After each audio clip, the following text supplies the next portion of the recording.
Đừng có đứng ở trên, con quay xuống cái mang.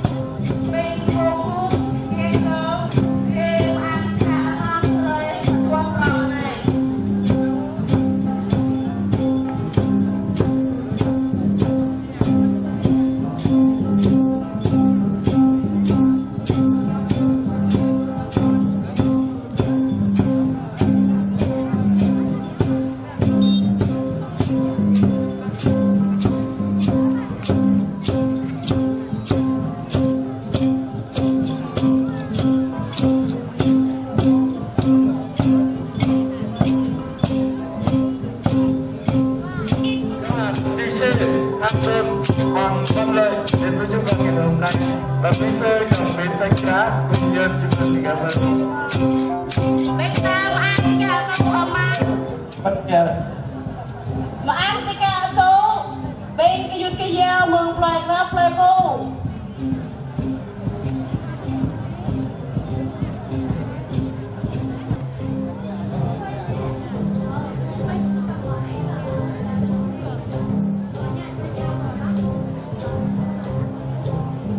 ta đây nè, ta bắt tay nha.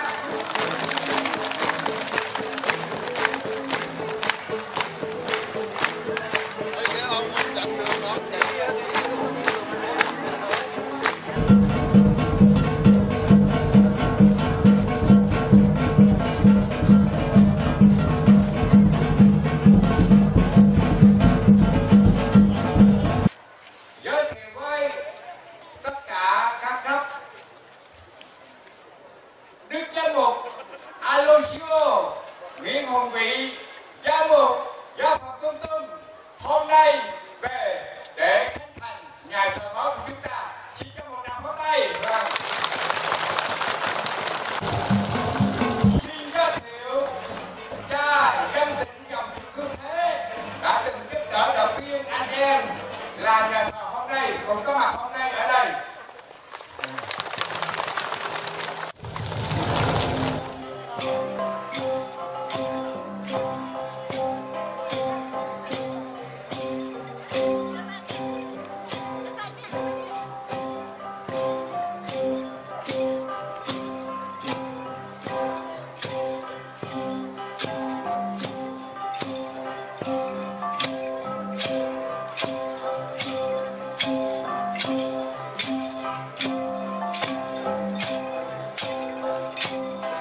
Tên Cha và Con và Thánh Thần.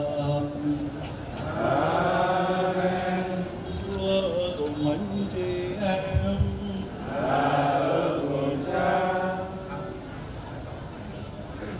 Anh chị em thân mến, chúng ta vui mừng tề tựu tại đây để dâng thánh lễ và tham dự các nghi lễ làm phép nhà thờ mới. Khi lắng nghe lời Chúa nói với đức tin, khi được tái sinh từ một dòng nước thánh tẩy và được nuôi dưỡng bởi cùng một bàn tiệc thánh thể, cộng đoàn chúng ta trở thành đền thờ thiêng liêng. Tâm hồn chúng ta được nâng cao nhờ tình yêu trên trời.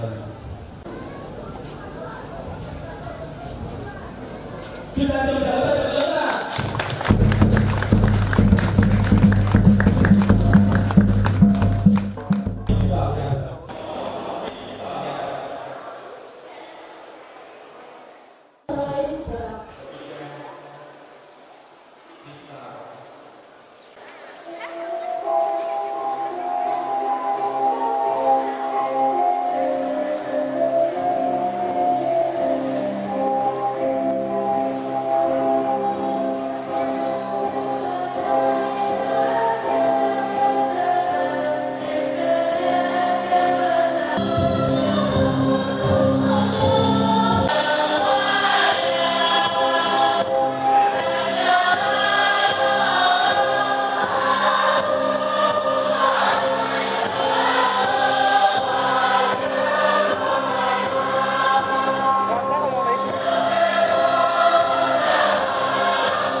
thưa cha tổng đại diện, kính thưa cha giám thị dòng chúa quốc tế, kính thưa quý cha Đoàn Hà, quý cha trong và ngoài giáo phận, quý tu sĩ nam nữ, cùng tất cả anh chị em có mặt hôm nay trong cái ngày lễ khánh thành ngôi thánh đường treo đẹp này. Hôm nay chúng ta cùng chung vui với giáo sư Von Ma Chân vì đã có ngôi nhà thờ mới. Nhìn lại thời gian qua với công trình xây dựng này, chúng ta ghi nhận bao nhiêu là hồng ân của Chúa An cùng với bao nhiêu là công lao của cha xứ và của cộng đoàn giáo xứ. Hôm nay qua thánh lễ này, chúng ta cùng dâng lên Thiên Chúa lời cảm tạ tri ân và đồng thời cũng cầu xin Ngài trả công bồi hậu cho cha xứ, cho các tăng nhân xa gần và cho tất cả những ai đã giúp đỡ cách này cách khác cho công việc hoàn thành ngôi nhà thờ này. Và giờ đây chúng ta làm phép nước để thánh hóa ngôi nhà thờ này. Anh chị em thân mến, chúng ta vui mừng để được lại đây để dâng nhà thờ mới này cho Thiên Chúa.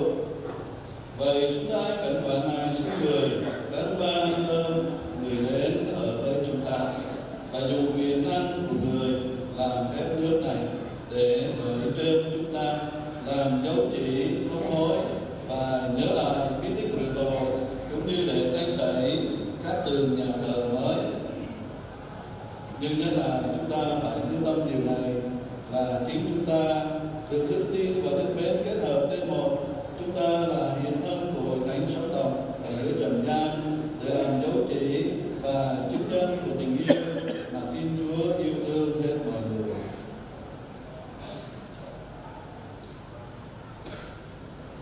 Lạy Chúa, nhờ Chúa mọi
lạy Chúa, Chúa không ngừng ban cho hội thánh những gương mẫu luôn luôn mới của đời sống Kitô hữu.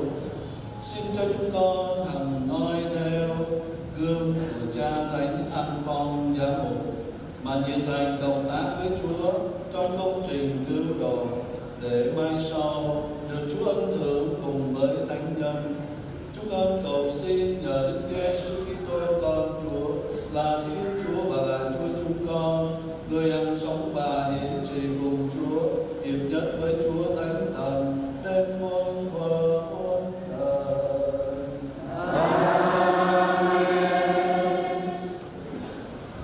Yang ada mengenang oleh Isaiah, qua đây lễ tuổi này, yang vẽ tung từ lời dự gạo, nghe vẽ từ lời tập ba, khi chúng ta từ lời tổng hai biển chỉ đâu, hạt lên ta có chỉ phần ta, vì cái nào coi một lòng lên hàng quả để kéo cái kẹp này nhủ, hạt cơ năng quả để chỉ vì cái này nhủ, do có giác một gạo có lời sản xuất. Hạt giác chấp từ lời còn ba tỏ, có ra bè những lúc của trước thời gian tỏ, hạt không hạt được cái những mang sang nhỏ lên tỏ, cái nên cái những chút do thằng cái nên cái những đó, có ra các cũng vậy làm đó tỏ, bây giờ các sang đó ra và ăn sang nhỏ lên cái nhóm cô là năng trả vào. Bài trích sách tiên tri Isaiah: Đây Thiên Chúa, hãy giữ thật và thực thi công bình, vì ơn cứu độ của ta đã gần đến và sự công chính của ta sẽ tỏ hiện. Người ngoại bang theo Chúa để phụng sự Chúa và yêu mến nhân người, để trở nên công tấu Chúa. Tất cả những ai giữ ngày sa bát không hề sai lỗi và trung thành vì giao ước của ta, ta sẽ cho chúng lên núi thánh và ta sẽ cho chúng niềm vui trong nhà thờ mình. Ta sẽ nhận những lễ quản thiêng và hiến tế của chúng trên bàn thờ, vì nhà ta là nhà thờ mình trong mọi dân tộc. Anon nhâm hoa giang Adelia.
Chính miếng hàng sang tuất, nông chính bình bích ổ yếm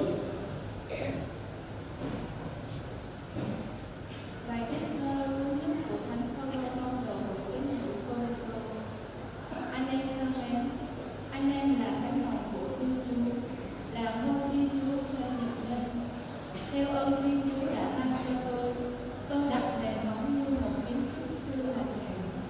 Còn người khác thì xây nên nền móng đó, nhưng người này phải coi chừng về cách mình xây cất, vì không ai có thể đặt nền móng nào khác ngoài nền móng đã đặt sẵn là Đức Giêsu Kitô.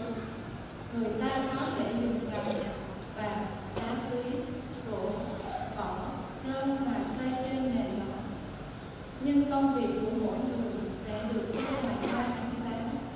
Thật thế, ngày của Chúa sẽ cho thấy công việc đó, vì ngày ấy tỏ ràng âm lửa. Chính lửa này sẽ thử nghiệm giá trị công việc của mỗi người. Nào anh em chẳng biết rằng anh em là đền thờ của Thiên Chúa, và thánh thờ Thiên Chúa được trong anh em sanh. Và ai phá hủy đền thờ Thiên Chúa, vì Thiên Chúa sẽ hủy diệt kẻ ấy. Vì đền thờ Thiên Chúa là nơi thánh, và đền thờ ấy chính là anh em. Anh ôn là nhập và nhà mặt đền đền.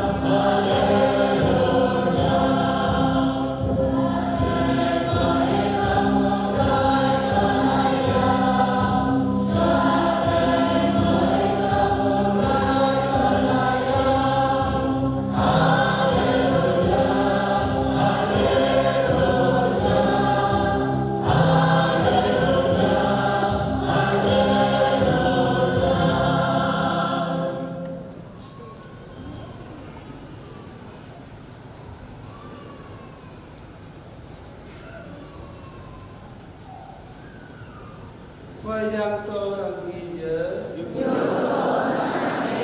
từ lời mơ ác là tôi ơi do ăn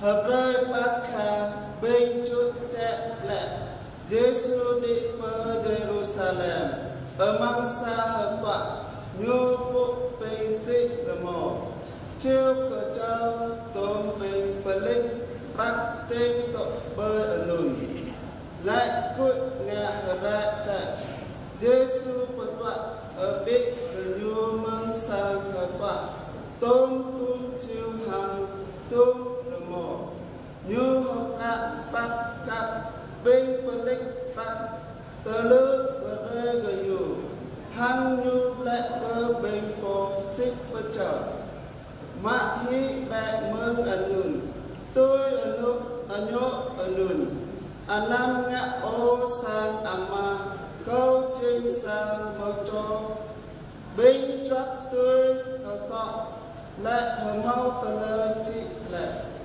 văn cho hút hạ ca sa ý amra mơ mắt bông cờ hờ nun bên chúc lại gỡ lại cơ Giêsu hờ gấp tờ lời bờ bộ y bờ đặt cơ bờ mới y tôi ngã tôi vạ ở nùn Giêsu lại cơ gờ nhủ rộ hi bé sang hờ tọa anh này hăng mang tờ lời rau câu ăn ra bờ thong lại gờ bên chúc lại bạn lúc nằm thôn cả ở răng mừng tuôn bờ tông sang ở tọa ở này hăng y ẩm ra bờ tông gỡ lại ở măng lâu rơi hạ sa mơ Giêsu nhục lại bố tờ nặng cơ sang hạ tọa rơi trần nặng trần nhường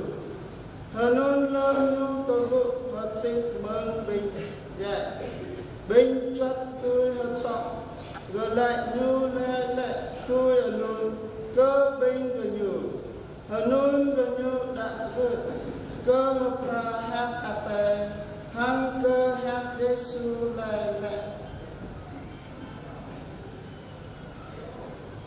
gần đến lễ vượt qua của người Do Thái, Đức Giêsu lên thành Jerusalem người thấy trong đền thờ có những kẻ bán chiên bò, bồ câu và những người đang ngồi đổi tiền.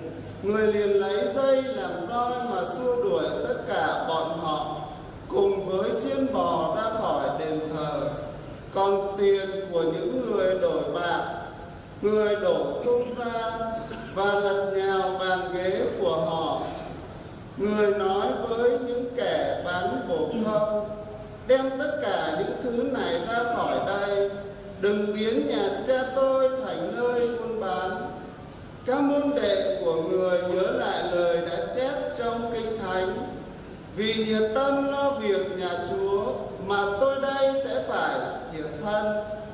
Người Do Thái hỏi Đức Giêsu: ông lấy dấu lạ nào chứng tỏ chúng tôi thấy là ông có quyền làm như thế?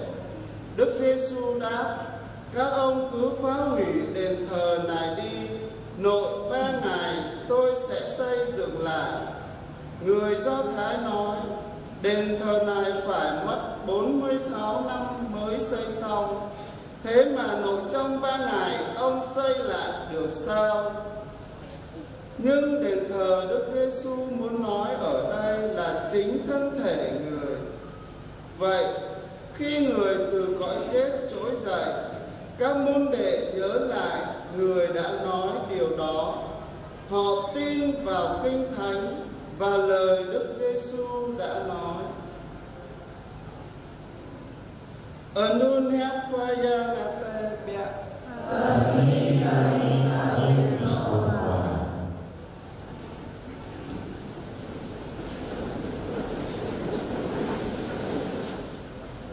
Kính thưa cộng đoàn phục vụ, hôm nay chúng ta vui mừng vì ngày khánh thành nhà thờ Jerusalem này. Nhà thờ là nơi tập trung của dân của Chúa để thờ phượng Chúa, là cái nơi để chúng ta đến cầu nguyện cùng Thiên Chúa.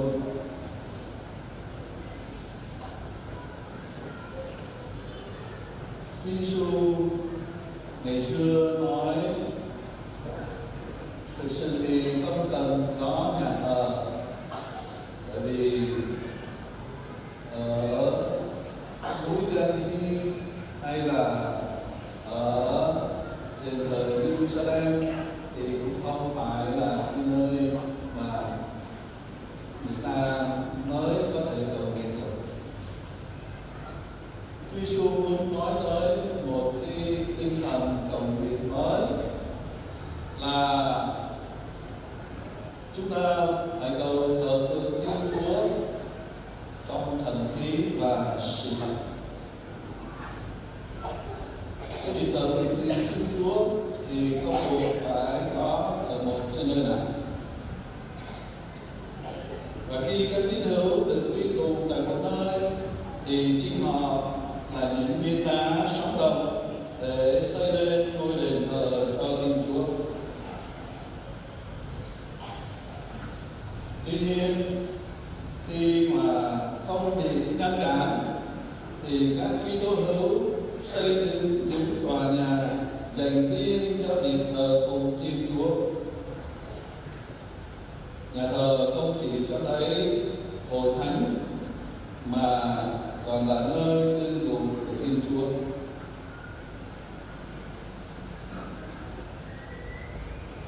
Đối với Thiên Chúa thì nhà thờ không cần, nhưng mà đối với chúng ta thì nhà thờ là cần thiết. Nhà thờ là trung tâm của giáo xứ. Chúa ban các ơn của Chúa và các bí tích, và các bí tích thì lại được ban phát tại nhà thờ. Thông thường thì cả cái cuộc sống của con người khi Kitô hữu gắn liền với nhà thờ. Sinh ra được rửa tội tại nhà thờ, xưng tội trước lễ lần đầu cũng tại nhà thờ, lãnh bí tích thêm sức cũng tại nhà thờ. Khi lớn lên, lập gia đình, lại biết cái con phối cũng cử hành tại nhà thờ. Rồi chúng ta thấy cuối cùng chúng ta chết đi cũng được đem đến nhà thờ để dâng thánh lễ cuối cùng trong cuộc đời của chúng ta.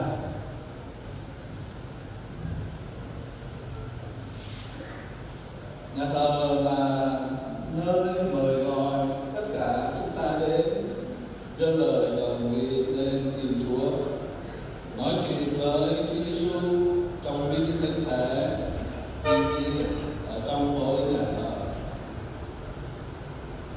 Nhà thờ là nơi mà dân của Chúa cử hành bí tích thánh thể. Mỗi ngày dân thánh lễ Chúa Giêsu thánh thể thiên nhiên. Qua bí tích thánh thể, chúng ta được lắng nghe lời của Chúa, được lãnh nhận bí tích thánh thể, trở thành những quả thiêng liêng nuôi sống chúng ta. Chúng ta đọc trong kinh Lạy Cha: xin cho chúng con hôm nay lương thực hàng ngày.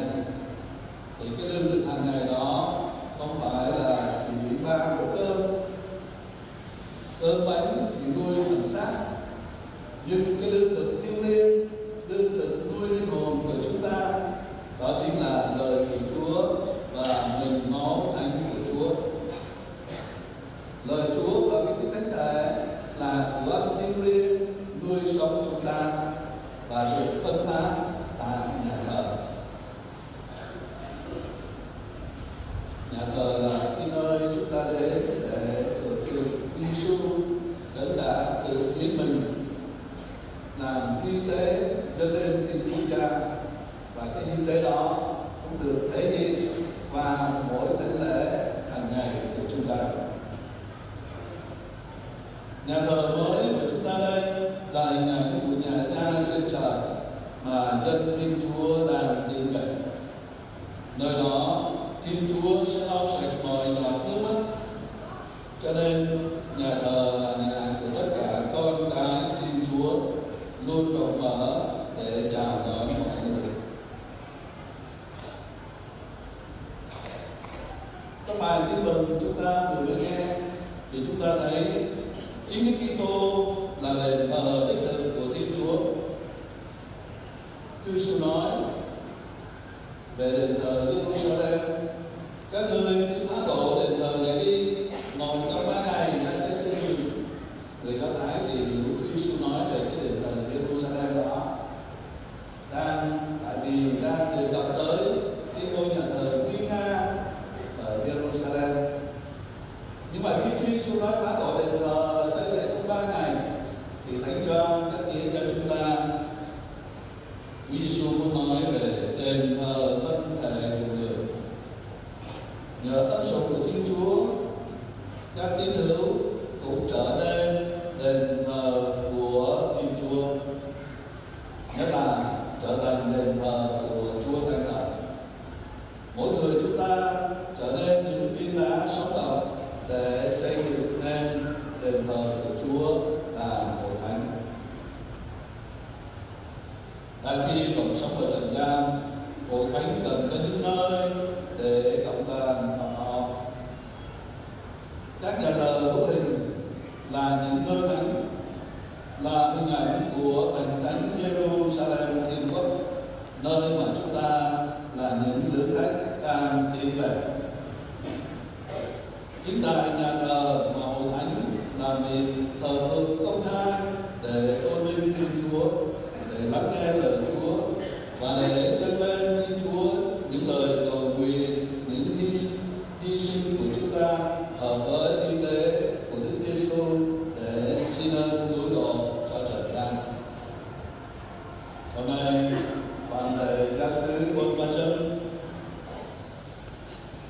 để vui mừng vì có ngôi nhà thờ mới, giáo sứ sẽ có nơi làm việc thờ phượng Chúa một cách xứng đáng hơn.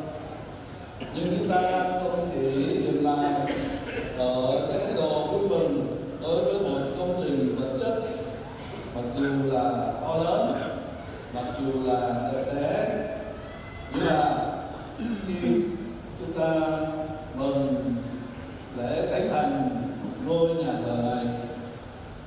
Chúng ta phải biết nhìn nhận giá trị của mỗi một người chúng ta. Như Thánh Phaolô nhắc nhở, chúng ta chính là đền thờ của Chúa Thánh Thần. Chính vì thế mà anh chị em phải cân cân chính mình, làm cho chính mình trở thành những viên đá, những viên gạch tốt để xây dựng nên ngôi đền thờ thiêng liêng là chính hội thánh. Ta cảm ơn Chúa vì cái công trình đã hoàn tất với biết bao nhiêu sự cộng tác của anh chị em trong giáo xứ, cũng như là nhờ các vị thân nhân xa gần để có thể làm nên ngôi thánh đường này. Chúng ta nhân lễ hôm nay, chúng ta cầu nguyện cho các vị thân nhân đó, xin Chúa trả công hội hồng cho tất cả những người đã góp công góp của và cộng tác một cách nào đó vào cái công trình xây dựng ngôi thánh đường này. Anh chị em thân mến, chúng ta cảm ơn Thiên Chúa đã cho chúng ta có nhà thờ mới này. Ngài cũng chọn mỗi người chúng ta trở nên viên đá sống động để xây dựng đền thờ của Ngài nơi trần gian. Đền thờ đó đã được xây dựng trên viên đá gốc vững chắc là Đức Kitô. Chúng ta tin tưởng và dâng lên Chúa những lời nguyện xin. Khôn cho nung gian lek vẹt với Julian lek với lòng tân á mau cho cả cô văn ta mừng vượt gian cười gian binh ta cao theo lệ cười po tình thôn binh po tình thôn hàng binh po tình cana mau văn ta hàng binh ai chủ động mừng vượt mừng hòa mừng gian này Kiên tơ bình kinh nhung tui trong ga cô triều khỏi đèn Kiên cao đọc lời là nam nèo rút và lời rút lời Anh ôn ở khoa mười giáo cao thì mà ở khoa mười giáo cao thì mà Chúa Giêsu nói, anh em hãy đi khắp tứ phương thiên hạ, loan báo tin mừng cho mọi loài thọ tạo. Chúng ta cầu xin Chúa cho mọi người trên trần gian biết đón nhận lời tin mừng và cho mỗi người chúng ta biết quan tâm loan báo tin mừng Chúa, trở thành chứng nhân của lòng Chúa sống. Chúng con cầu xin Chúa. Xin Chúa nhận lời chúng con.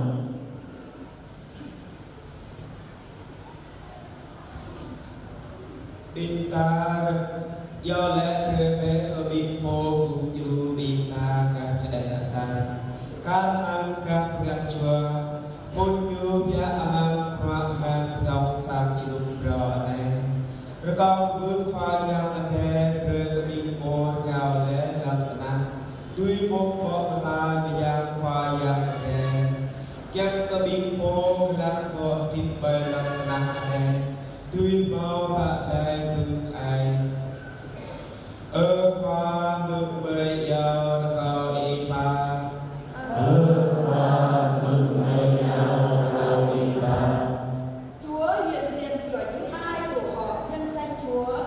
Chúng ta dâng lên Chúa tất cả những ai đang tham dự thánh lễ này.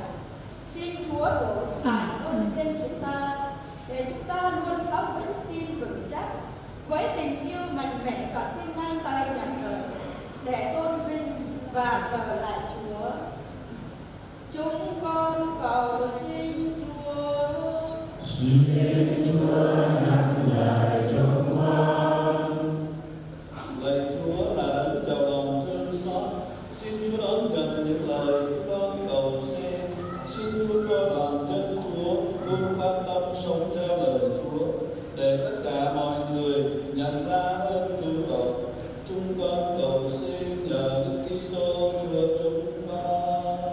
Amen. Giờ đây Đức Cha làm phép bàn thờ. Anh chị em thân mến, cộng đoàn chúng ta vui mừng họp nhau lại để làm phép bàn thờ này.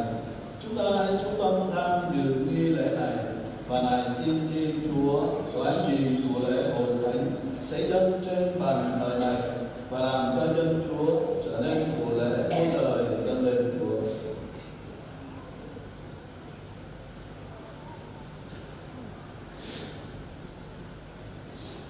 Lạy Chúa, chúng con chúc tụng Chúa. Chúa đã nhận thi lễ mà Đức Kitô của Chúa là dâng trên bàn thờ thánh giá để cứu chuộc loài người.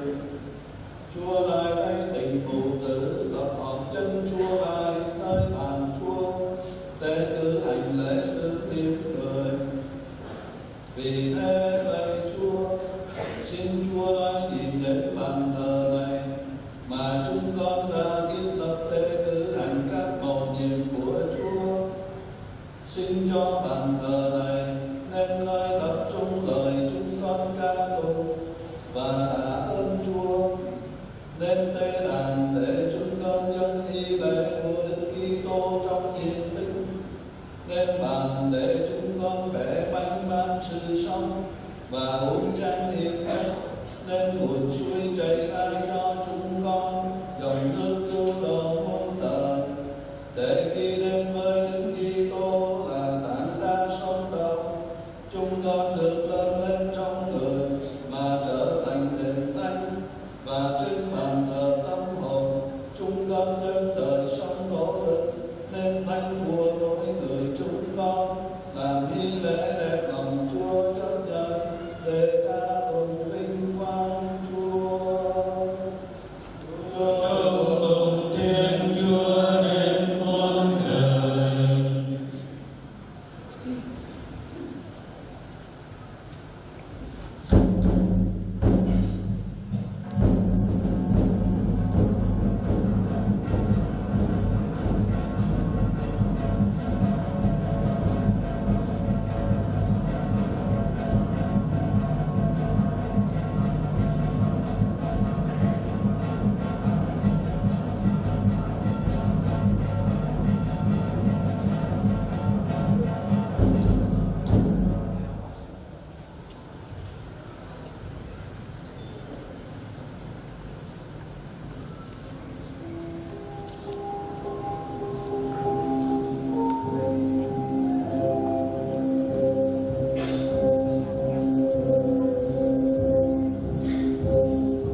con nhân. Chúng con lúc này xin Chúa cho chúng con được nhận sức mạnh từ thánh lễ này, và nhờ của lễ chúng con nhân mà được nhận ân cứu độ. Chúng con cầu xin nhờ Đức Kitô Chúa chúng con. Amen. Chúa cùng bánh chị em, cùng cha tâm hồn lên, tâm con lên hướng về Chúa. Hãy tạ ơn Chúa là Thiên Chúa chúng ta. Lạy Chúa là Cha Chí Thánh là Thiên Chúa toàn năng hằng ngự. Chúng con tạ ơn Chúa mọi nơi mọi lúc, nhờ Đức Kitô Chúa chúng con thật là chính đáng phải đạo và đem lại ơn cứu độ cho chúng con. Nhờ ơn Chúa, chúng con đã xây dựng thánh đường này. Nơi đây Chúa không ngừng phù trợ đoàn dân thánh đang tiến về cùng Chúa.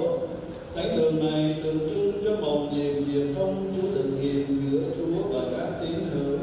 Quả thế, tại nơi này, Chúa xây dựng một đền thờ sống động là chính chúng con. Tại nơi này, Chúa làm cho hội thánh rải rác khắp hoàn cầu ngày thêm vững mạnh để nhịp thể Đức Kitô được hình thành. Công trình này sẽ được hoàn tất trong cảnh thái bình của thành Jerusalem trên trời.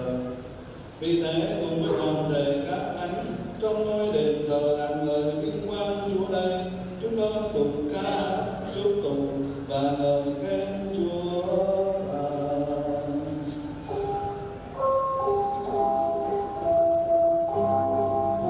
cho kênh Ghiền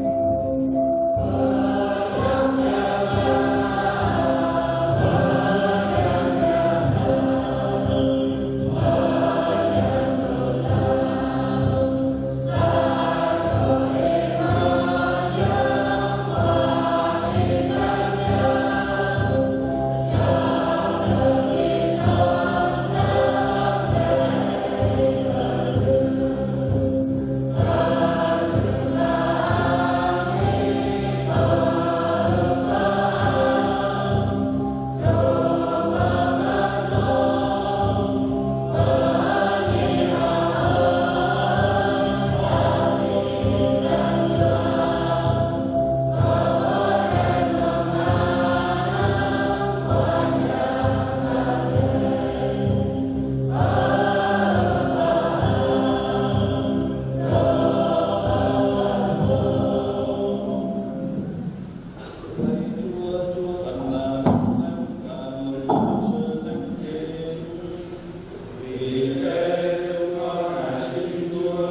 toàn hội thánh trong đức mến cùng với Đức Giáo hoàng Francisco, Đức Giám mục Aloysio chúng con, Đức cha Phêrô, Đức cha Michael và toàn thể hàng giáo sĩ. Xin Chúa cùng nhau đến anh chị em chúng con đang an nghỉ trong niềm hy vọng sống lại và mọi người, đặc biệt các bậc tổ tiên, ông bà, cha mẹ và thân bằng quý thuộc chúng con đã đi trần trong tình thương của Chúa. Xin cho hết thảy được vào hưởng ánh sáng vô ngang Chúa. Chúng con lại xin Chúa thương xót tất cả chúng con, cho chúng con được đồng hưởng sự sống đời đời cùng với Đức Trinh Nữ Maria mẹ Thiên Chúa, Thánh Giuse, 300 năm Đức Trinh Nữ, các thánh tông đồ, Thánh Anh Phong Sô và toàn thể các thánh đã sống đẹp lòng Chúa qua mọi thời đại, và cùng với các ngài chúng con được ca ngợi và tôn vinh Chúa nhờ Đức Giêsu Kitô con Chúa.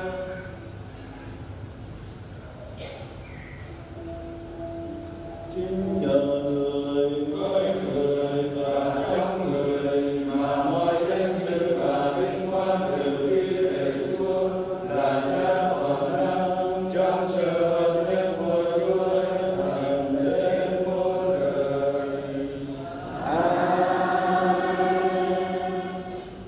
Vâng lệnh Chúa cứu thế và theo thể thức người đệ, chúng ta dám nguyện rằng:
Lạy Thiên Thiên Chúa, Ngài đang xóa tội trần gian, không cho ai được mời đến dự tiệc Thiên Thiên Chúa.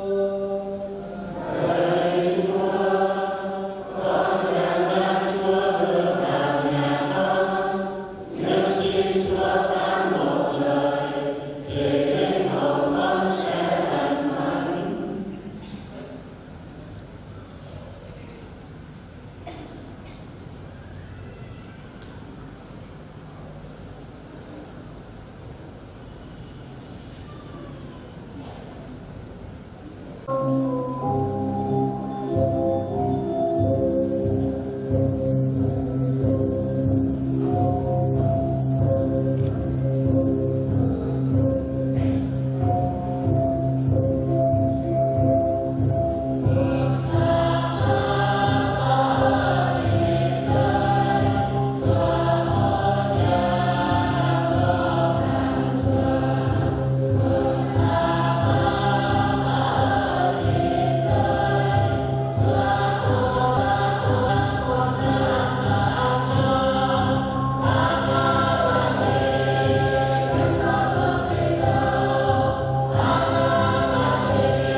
Lạy Chúa, Chúa đã muốn dùng hội thánh làm dấu chỉ cho chúng con nhận biết đền thánh Jerusalem trên trời. Xin Chúa cho chúng con khi đã được nước mình thánh thì trở nên đền thờ cho Chúa người, để mai sau chúng con cũng được chung hưởng ánh vinh quang của Chúa. Chúng con cầu xin nhờ Đức Kitô Chúa chúng con.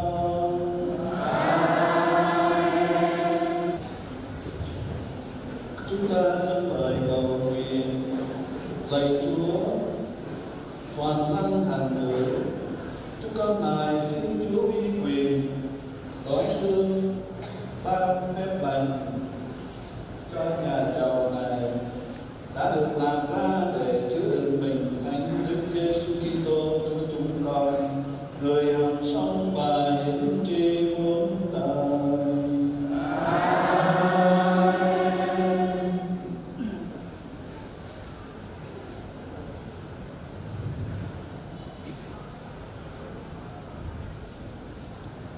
Mời các con quỳ gối. Trong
thì chúng con kính mời những sự quan trọng mình treo chúng ta cũng an toàn. Và kết hợp trung tâm 146 Trần Hưng Đạo Trung tâm Việt Nam giấy chứng nhận kính gửi cha Phêrô Đinh Quốc Thái Bình dòng trên cơ thế giáo sư Quân Mai Đinh hạt Alpha giáo phận công tâm.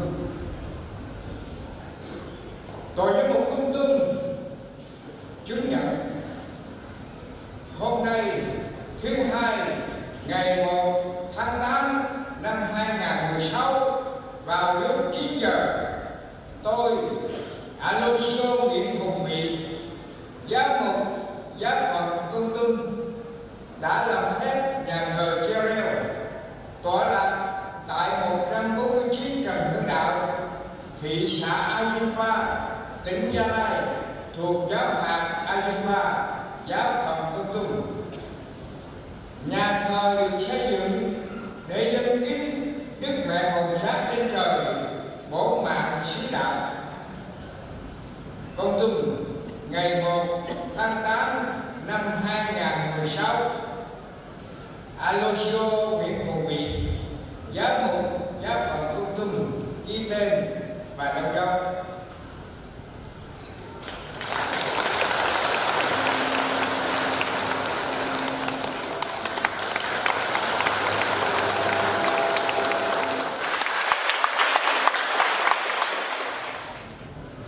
Cầu kính Đức cha Aloysio giám mục giáo phận Công Tum, kính thưa cha giám thị dòng Chúa Việt Thế Việt Nam, kính thưa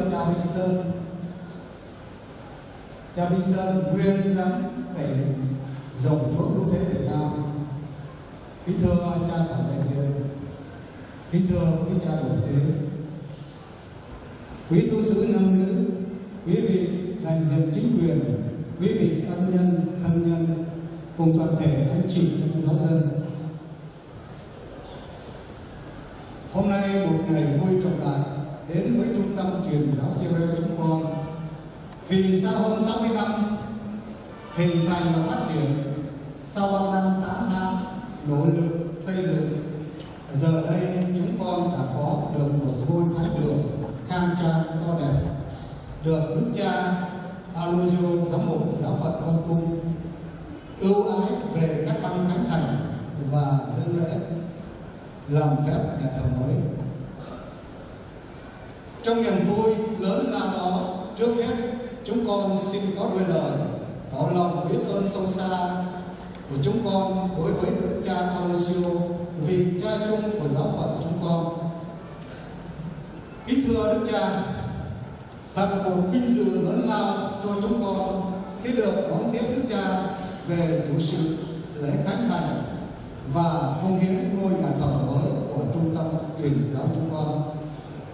Dù phải bận bịu với trăm công ngàn việc, còn biết bao nhiêu giáo xứ giáo họ khác còn phải lo, nhưng Đức cha vẫn quan tâm để mắt đến trung tâm truyền giáo chúng con, để khích lệ động viên chúng con khi công trình còn đang dở dang, và đã quảng đại giúp chúng con có thêm kinh phí để hoàn thành ngôi thánh đường này.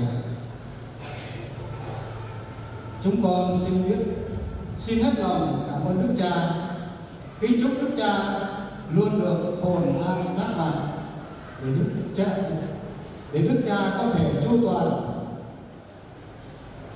tốt đẹp mọi nhiệm vụ Chúa trao phó nơi giáo phận truyền giáo Con Tum này.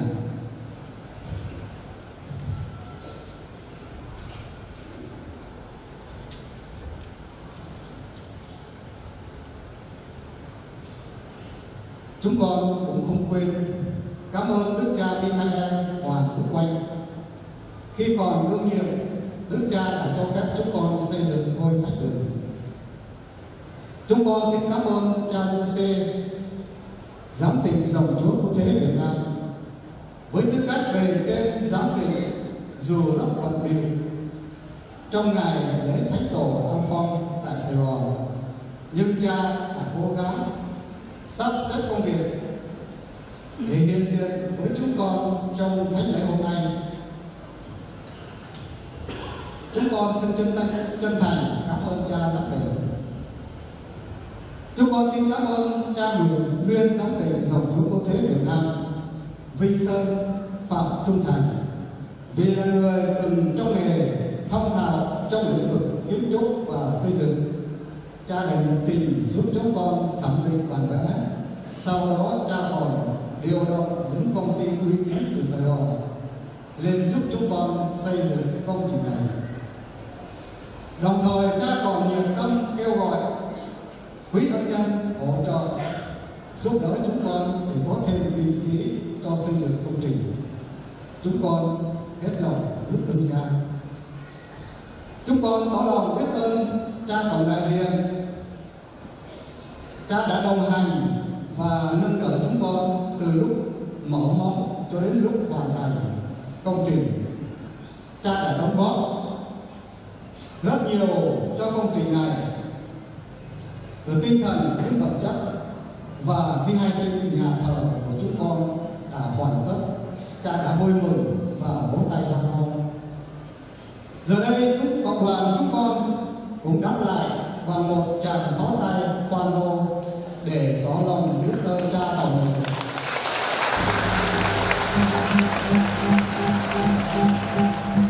Chúng con sẽ thật lòng cảm ơn quý cha Hoàng Hạc, quý cha Đồng Tế, quý sơ, quý thầy đã đến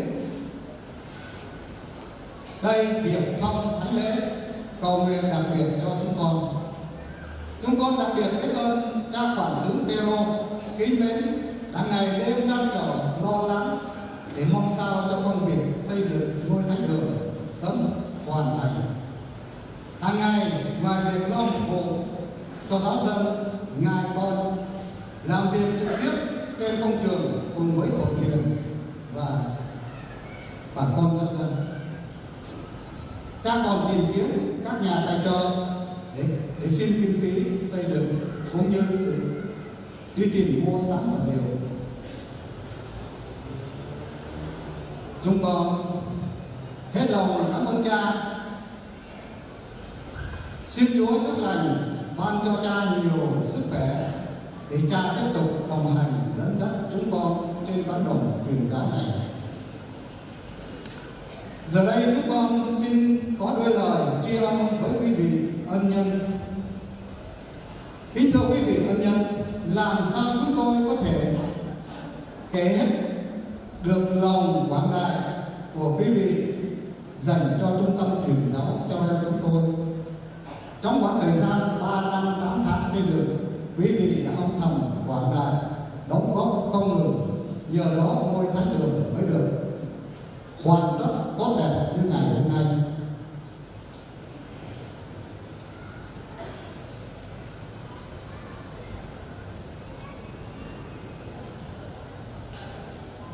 Chúng con xin cảm ơn quý cha xứ và toàn thể quý vị ân nhân thuộc các giáo xứ Tân Trấn, giáo phận Nha Trang, giáo xứ Đức Mẹ Hàn Quốc Giúp, giáo phận Sài Gòn, giáo xứ Thái Hà thuộc giáo phận Hà Nội và quý giáo xứ Phú Bội và quý hội Việt Tộc.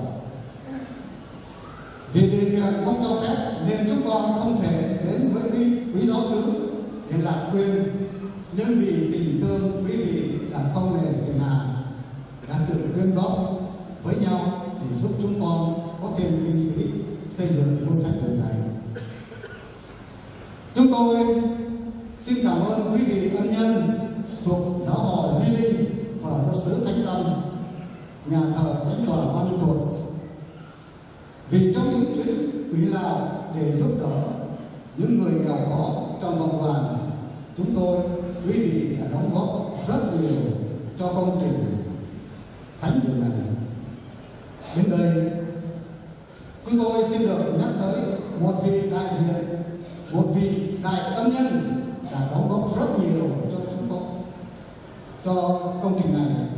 Đó là chị Mỹ Đức. Tuy không cùng tôn giáo nhưng vì lòng mến mộ lịch sử trung tâm truyền giáo Nho Reo, chị đã tài trợ với số tiền 1,250 tỷ đồng để xây dựng công trình này.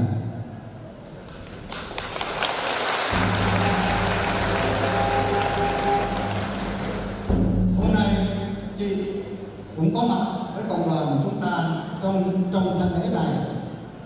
Xin mời chị Mỹ Đức đứng lên và xin cộng đoàn một lần nữa cho một tràng pháo tay cho chị.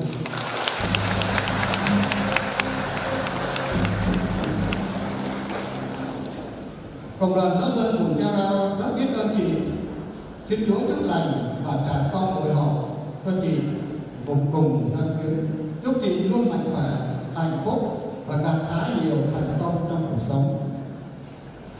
Chúng tôi xin cảm ơn gia đình ông bà Thánh giáo họ Duy Linh thuộc giáo xứ Thánh Tâm, anh chị Trường Hà thuộc giáo xứ Bình Dương, giáo phận Nam Nghệ Thuật, gia đình anh chị Dung Nam thuộc giáo xứ Phú Nhơn, Tản Chi Xê, giáo phận Quân Tung đã ủng hộ rất nhiệt tình cho công trình này. Chúng con cũng xin cảm ơn quý cha, quý thầy, cộng đoàn dòng Chúa Cứu Thế Tây Nguyên đã giúp chúng con tổ chức thánh lễ này thật long trọng và nghiêm trang. Chúng tôi xin cảm ơn quý chức việc, quý hội bà mẹ giáo xứ Phúc Bổn đã hy sinh trợ giúp nâng đỡ chúng tôi rất nhiệt tình trong việc tổ chức ngày lễ hôm nay. Đặc biệt gia đình anh chị Hành Sương, gia đình anh chị Minh Lâm, cô Lự, gia đình anh chị Hương Hòa, Kim Ngọc, gia đình chị Thanh, quý sơ Phao Lộ thuộc cộng đoàn Phúc Bổn.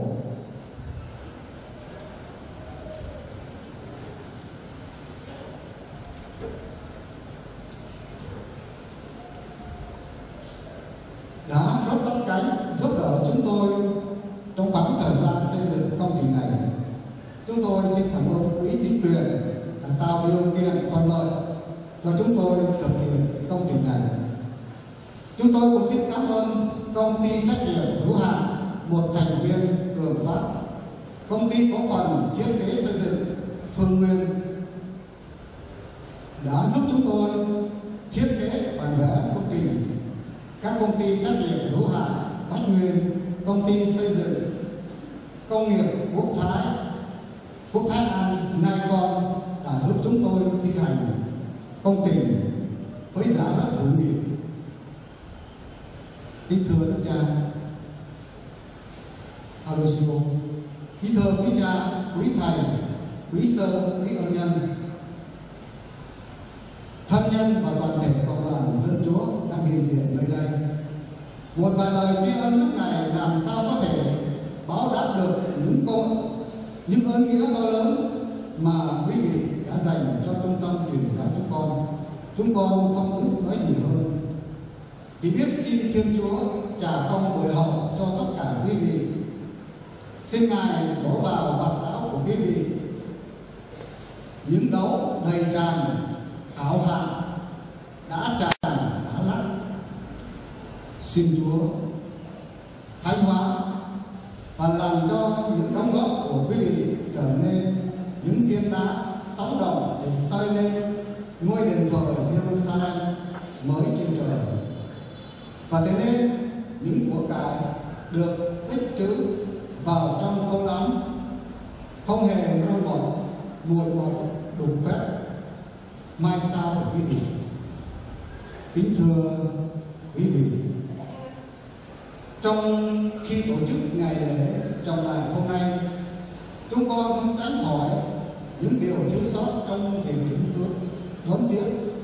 Kính mong quý cha cùng toàn thể quý vị nhiệt tình tha thứ. Sau tất cả, chúng con xin mời toàn thể quý vị ở lại chung vui tiệc mừng và giao lưu văn hóa cổ truyền của chúng con. Chúng con xin chân thành cảm ơn quý vị.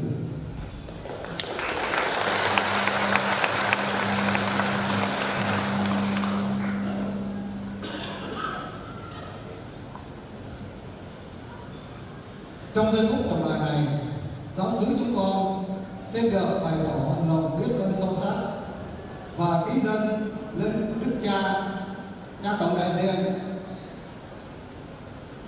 Cha giám định dòng Chúa Quốc tế Việt Nam,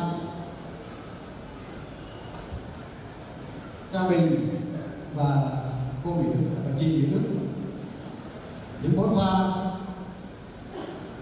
tươi thắm này để tượng trưng cho lòng biết ơn chân thành của chúng con, và chúng con xin Đức Cha ban cho công đoàn của chúng con huấn từ.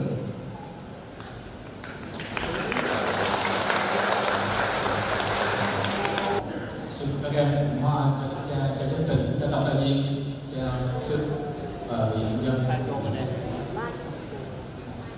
Sau đây cha giám định dòng Quốc tế Việt Nam có đôi tờ với quân nhân. Chúc mừng Đức Cha thấy đây là một số khuôn mặt của chúng con. Mặc dù Đức Cha cũng có thể thấy có người tưởng là ở tôn giáo khác đến đây, vì hôm nay cái đầu nó hơi ngắn đấy, là mọi người thấy đặc biệt. Đây là những anh em chúng con ở trong giáo phận, rồi có những anh em ở nơi khác về đây trong ngày đặc biệt này. Trong kính Đức Cha, lần đầu tiên con xin được nói cảm ơn giáo phận đã đón nhận anh em chúng con từ năm 1969 có mặt trong giáo phận này, và chúng con hết lòng cảm ơn giáo phận đã cưu mang, nâng đỡ và giúp đỡ chúng con trong thời gian vừa qua.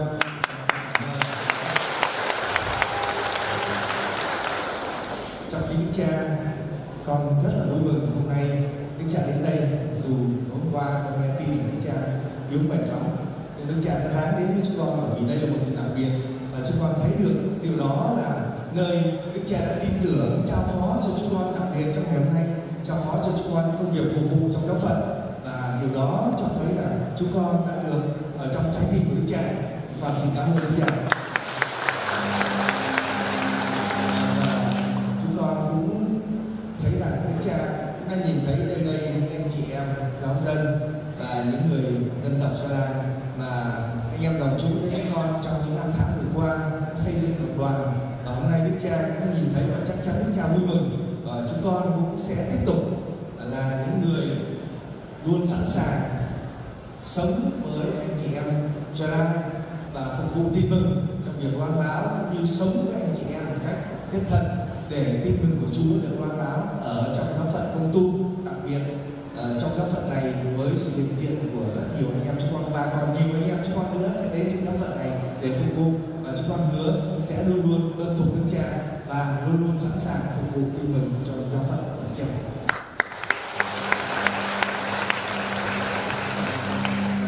Hôm nay con cũng xin được thay mặt anh em dòng Chúa Thế cảm ơn tất cả quý cha trong giáo phận đã mở rộng vòng tay đón tiếp chúng con, có cha tổng đại diện, có cha quản hạt, cũng như các cha đến đây trong ngày lễ này để bày tỏ sự hiệp thông với chúng con. Chúng con xin cảm ơn tất cả quý cha đã nâng đỡ chúng con cách này cách khác và vẫn còn tiếp tục nâng đỡ chúng con nữa. Hôm nay chúng con có dịp này muốn bày tỏ lòng biết ơn của chúng con. Xin cảm ơn tất cả quý cha. Xin được cảm ơn tất cả quý anh chị em tu sĩ nam nữ đã cộng tác với lại dòng chúng tôi trong thời gian vừa qua. Tất cả anh chị em là những người đã chia sẻ và cùng sống với anh em dòng Chúa Thế. Anh chị em đã mở rộng vòng tay để đón nhận anh em chúng tôi, cho nên tôi cũng được nói lời cảm ơn tất cả mọi người. Xin Chúa chúc lành cho tất cả anh chị em, và xin Chúa nâng đỡ anh chị em để anh chị em tiếp tục tiến bước theo Đức Giêsu Kitô để chúng ta đem tin mừng đến cho những anh chị em khác còn chưa biết Chúa. Xin cảm ơn tất cả anh chị em. Đã có lời cảm ơn những hiện dân và những anh em dòng Chúa với chúng tôi để phục vụ tin mừng được mỗi ngày một phát triển tốt đẹp hơn. Tôi xin cảm ơn tất cả những vị ân nhân đấy đã nâng đỡ anh chị em chúng tôi, anh em chúng tôi, và cũng sẽ tiếp tục nâng đỡ chúng tôi nữa. Xin cảm ơn tất cả quý vị. Xin cảm ơn các cha, cảm ơn cha tổng đại diện, cha Hoàng Hàng, cũng như cảm ơn tất cả các cha tu sĩ nam nữ anh chị em hôm nay có mặt ở đây cầu nguyện cho dòng Chúa Thế nhân dịp lễ Thánh An Phong, cầu nguyện cho cái ngôi nhà thờ này là cầu nguyện cho các cộng đoàn. Và chúng con cũng vừa được biết là ở vùng đất Gia Lai này thì số người theo Chúa là được khoảng 35 đến 40% đấy là một con số rất là đáng mừng và chúng con hy vọng là con số ấy sẽ còn tăng nữa. Con xin cảm ơn Đức Cha, cảm ơn tất cả mọi người. Hòa chung niềm vui chúng con chúng nhân dân Đức Nga.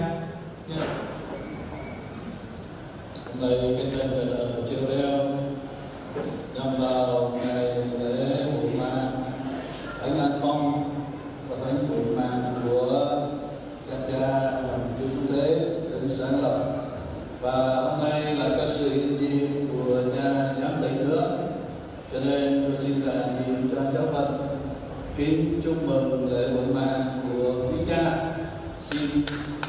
Xin Chúa ban cho dòng được mỗi ngày một phát triển hơn để đến tiếp tục giúp đỡ các giáo phận, trong đó có giáo phận Văn Tung của chúng ta.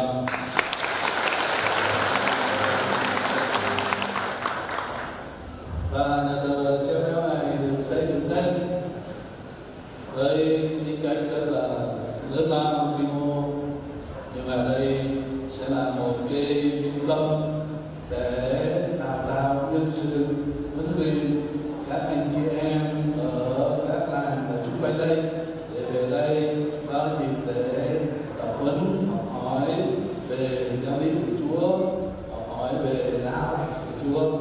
Đó, cho nên cái ngôi nhà thờ này sẽ trở thành rất là quan trọng đối với anh chị em gia lai ở cái vùng này. Xin chúc mừng giáo sứ Bôn La Trân đã có ngôi nhà thờ mới khang trang và xứng đáng trong điện thờ phụng Thiên Chúa. Xin cảm ơn cha xứ đã rất là vất vả lo lắng cho cái công trình này. Xin cảm ơn tất cả những ai đã góp công góp của cho việc xây dựng nhà Chúa. Xin Chúa trả công bồi hậu cho tất cả mọi người. Nhà thờ vật chất thì đã có, xin anh chị em cố gắng để chăm sóc, gìn giữ cho nhà thờ được mãi mãi tốt và đẹp như ngày hôm nay. Nhưng anh chị em đừng quên cái ngôi nhà thờ thiêng liêng là hội thánh, và cũng là chính bản thân anh chị em, như lời Thánh Phaolô nói, tất cả chúng ta là đền thờ của Chúa Thánh Thần, và là hội thánh, và bản thân anh chị em chính là đền thờ của Thiên Chúa. Cho nên hôm nay khánh thành ngôi nhà thờ mới này, xin một lần nữa thiêng liêng chúc mừng.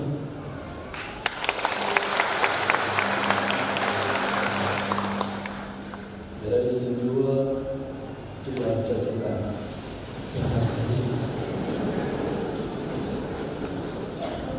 Chúa cùng anh chị em, hãy chung tụng danh Chúa.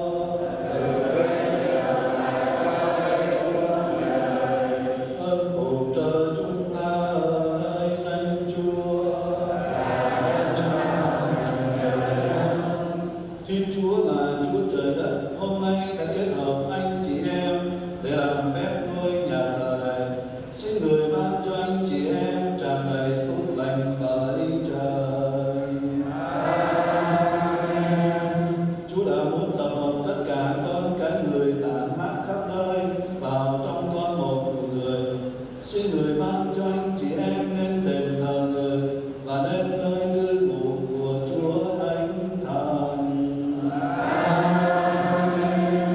Xin Chúa ban cho anh chị em một khi đã được phúc thanh tẩy, có thể gìn giữ người nhiều trong lòng anh chị em và sẽ được cùng các thánh hưởng gia nghiệp hạnh phúc muôn đời.